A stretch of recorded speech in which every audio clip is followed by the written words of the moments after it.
काल रात्रि की कहानियों में मैं प्रीतिन हिम्मत सिंह आपका स्वागत करता हूँ। रात जो अपनी काली चादर में न जाने कितने राज दफन कर कभी सोती तो कभी जागती रहती है। ऐसी ही एक रात जब रोहन नासिक से मुंबई अपने गुजरे हुए दादाजी के घर पहुंचा तो उसे अपने बीते बचपन की याद आ गई। रात के सन्नाटे में घर का गेट खुला देख पहले तो रोहन घबरा गया। फिर उसने सोचा दादाजी के पास था ही क्या जो कोई चोरी कर ले। सर्दियों का मौसम दादा को बहुत पसंद था, इसलिए शायद ऐसे सुनसान इलाकों में उन्होंने घर लेने का फैसला किया। इस मौसम में कोहरा काफी घना था। गाड़ी को घर के बाहर पार्क कर दरवाजे का लॉक किया ही था कि अचानक गेट अपने आप हिलने लगा। कौन है वहां? जवाब में ऐसा लगा जैसे सन्नाटा मुझे हंसकर कोई ना होने का सबूत दे रहा हो। मेरे मुंह से जैसे हंसी छूटी ही थी। रोहन बेटा। मेरी सांस उस अजीब आवाज को सुनकर जैसे रुक ही गई थी कि सुनहरी यादों ने फिर करवट बदली। बलदेव काका की आवाज ने मेरे बचपन की यादें ताज़ा कर दी थी। घर के परमानेंट गार्ड थे काका। दादा को जितना अपने बेटे पर विश्वास था उतना ही काका पर। मैं जैसे ही कोहरे में उन्हें ढूंढने निकला उन्होंने फिर आवाज निकाली। बेटा, मेरे नजदीक मत आना। मुझे कोढ़ की बीमारी हो गई है। बड़ा चेपी रोग है ये। तुम्हारे दादा भी इस रोग से गुजर गए थे। आप मेरी फिक्र न करें, मैं अब डॉक्टर बन गया हूँ। आपका इलाज। मेरा इलाज अब करके क्या करोगी? उम्र अब पूरी हो चुकी है मेरी। मैं तुम्हारा ही इंतजार कर रहा था। अच्छा हुआ तुम आ गए। घर को मैंने साफ रखवाने की कोशिश की है और ऊपर अलमारी में तुम्हारे दादा ने एक चिट्ठी तुम्हारे लिए छोड़ी है, वो पढ़ लेना। ठीक है काका, मगर आप सामने तो आइए।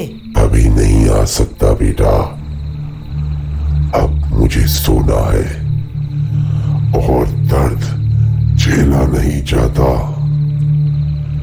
मगर मैं जल्द ही मिलूंगा। आशीर्वाद बेटा, सुखी रहो। अरे काका सुनिए तो। मैं जब तक उन्हें कोहरे में ढूंढने आगे बढ़ा तब तक तो वो चले गए थे। अभी काफी रात हो चुकी है। सुबह उनके घर उन्हें जाके मिलूंगा। घर में जाते ही सारी चीजों ने जैसे मेरे दादा के रूप में मुस्कुराकर मेरा स्वागत किया। मगर वो एक चीज थी जिससे बचपन में मैंने दादा से नाराज होकर उन्हें कभी न मिलने का वादा खुद से कर लिया। पुराने जमाने का वो पियानो जिसे मेरे दादा खूब बजाया करते थे। शायद इसलिए जब मैंने उसे बजाने की कोशिश की तो उन्होंने मुझे छड़ी से मारा। दादा का बदला रूप और उनकी कही बात आज भी मुझे याद है। ये सरस्वती है, इसका पूरा ज्ञान होने के बाद ही छूना। उस दिन मैंने ठान लिया, दादा को एक दिन मैं एक बड़ा पियानो आर्टिस्ट बनकर दिखाऊंगा। फिर क्या, मैं प्रोफेशन से डॉक्टर और पैशन से पियानिस्ट बन गया। मगर नाराजगी में मैं कभी दादा से मिलने ही नहीं आया। मेरी नाराजगी उनकी उम्र से ज्यादा हो गई और अब अफसोस उम्र भर रहेगा। बलदेव काका की बात फिर याद आई। सोचा चलो चिट्ठी ही पढ़ लेता हूँ। इस घर की यादें अब मुझे कहाँ सोने देंगी। ऊपर पड़ी अलमारी में मैंने वो चिट्ठी देखी। दादा ने मेरा फेवरेट परफ्यूम जैसे चिट्ठी पर छिड़का ही था, जिसे खोलकर पहली ही पंक्ति में लिखा था उन्होंने, मुझे विश्वास है यह सुगंध सालों बाद भी इसी चिट्ठी से निकलकर तुम्हें मेरी याद दिलाएगी। शायद तब तक मैं नहीं रहूंगा, मगर आशा करता हूं अब तुम्हारी नाराजगी दूर हो गई होगी। गुस्सा करना तो हमारी खानदानी आदत है बेटा। इस पियानो के लिए मेरे पापा ने इसी तरह मुझे डांटा था और गुस्से में मैंने बलदेव से इसे बजाना भी सीख लिया था। तब जाके पापा ने मुझे इसे छूने दिया। वो भी यही कहते थे, ये सरस्वती है, इसका पूरा ज्ञान होने के बाद ही छूना। जो मैंने हुबहू तुमसे कहा, मगर तुम तो गुस्से में हम दोनों के बाप निकले। कभी मिलने तक नहीं आए बेटा तुम। मेरी आंखें नम हो गई और पश्चाताप जैसे मुझे अंदर से मार रहा था। मेरी आगे बढ़ने की हिम्मत हो ही नहीं रही थी। जैसे तैसे मैंने आगे बढ़ा। बलदेव को कहा है, जब तक ये विरासत में मिला पियानो रोहन को ना दे दो, तब तक यहां से मत जाना।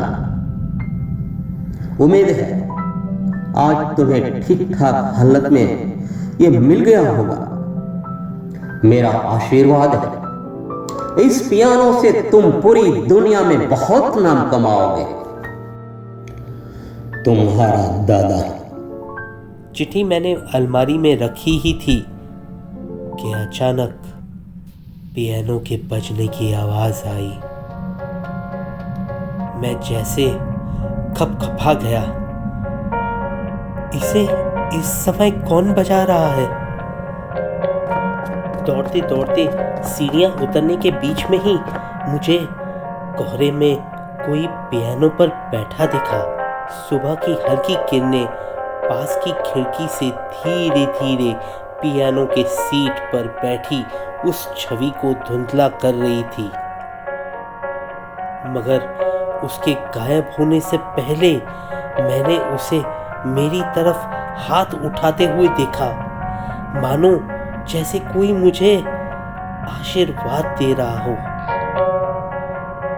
मेरे दादा की मौजूदगी मुझे महसूस होने लगी और मैं जल्दी से पियानो की तरफ दौड़ा और अचानक घर का दरवाजा खुला।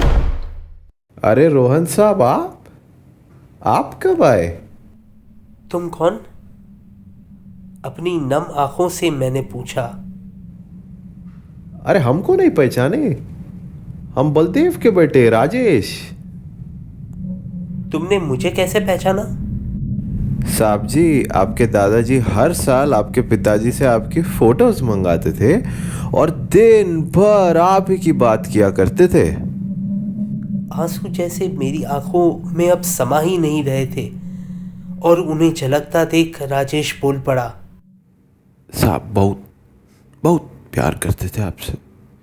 याद तो उनकी आएगी ही ना, मगर आप फिक्र मत करना, वो आपके लिए एक चिट्ठी छोड़ गए हैं, ऊपर की अलमारी में, पढ़ लेना, यादें और भी मीठी हो जाएगी। हाँ, वो बलदेव ने बताया था और मैंने पढ़ भी ली। अब कैसे हैं बलदेव जी? राजेश का मुंह और आंखें खुली की खुली ही रह गई। और ये देख मैंने पूछा, क्या हुआ, ठीक तो है वो? आपको वो कब मिले? कल रात जब मैं यहाँ आया। क्या है कि गेट खुला था और कोहरे के वजह से उन्हें देख नहीं पाया। जब मैं उनके नजदीक गया, वो तो 2 महीने पहले ही गुजर गए। एक कपकपी जैसे मेरे पूरे शरीर में दौड़ गई और हम दोनों एक दूसरे के सामने उस हकीकत का सामना कर रहे थे जो शुरू तो काल रात्रि से हुई मगर ख़त्म एक आशीर्वाद का रूप बनकर मेरे सर पर हमेशा रही। फिर मिलेंगे एक और दास्तान को लेकर काल रात्रि की कहानियों में।